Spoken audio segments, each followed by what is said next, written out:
This is David Neely. This is Alejandro Santamaria. Thanks for joining the North Texas Select Realty Group. Today we're just going to talk a little bit about what an HOA is, some pros, and then some cons that go along with it. So Alex, what exactly does HOA stand for? So HOA stands for the Homeowners Association. Okay. And what is their primary role within that? So it's actually an organization that helps maintain the rules and regulations and standards of the community. Awesome.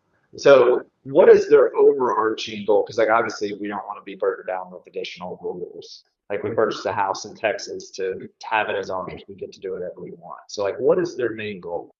So their main goal is to help keep the value of the homes and have it help maintain a good curb appeal. That's typically what their goal is. Okay. So with that, what are some pros that go along with being in an HOA? Well, it's just that, that you can actually you can are pretty sure that the value of your home is going to be there. You're going to have a great curb appeal. You typically what they also have is a clubhouse, parks, recreations, and yeah, that kind of stuff. Nice. So you're getting more than, just a set of rules that says, hey, you have to do this. You might get a community pool and that clubhouse, stuff like Exactly. that. Hmm. Awesome. So it's kind of a lifestyle versus just a governing body telling you what to do. Exactly. Okay. And then what about some cons?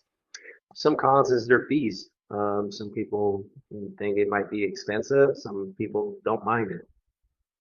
Definitely. I mean, I've seen, HOAs from $50 a month to several $100s a month, almost up into the thousands a month. So with that, have you ever seen scenarios to where, you've either helped someone or they currently live there, we're going to help them and they might be out of compliance on something on the exterior building. Yeah, so there was a condo in Dallas, and so she wanted to sell her condo.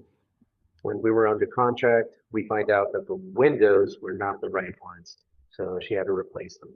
Man. So did she install those? So they Installed without, I guess, without even considering the fact that she had to run it through the HOA just to make sure that it was in compliance. wow. Man, that's brutal. So she not only had to pay for original windows, which were good windows, but she then had to replace them yet again with a similar window Mhm. just to be in compliance. Exactly. Wow. So what I'm hearing is reading over those rules and regulations, Mhm. having an agent that would help you by reviewing those and properly informing you of that prior to purchasing or making any changes is crucial. Exactly. Pretty much what we want to make sure is that we are abiding by the rules that the HOA is giving that homeowner, typically in the exterior of the home. Wow. Yeah, and I mean, whereas, I started out in a non-HOA home, live in one now.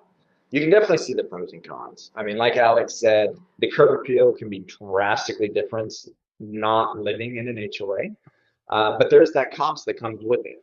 So, at the end of the day, you really got to measure, am I okay paying more for more amenities and a little more restriction, or do I want to save that money and maintain my own house exactly how I want?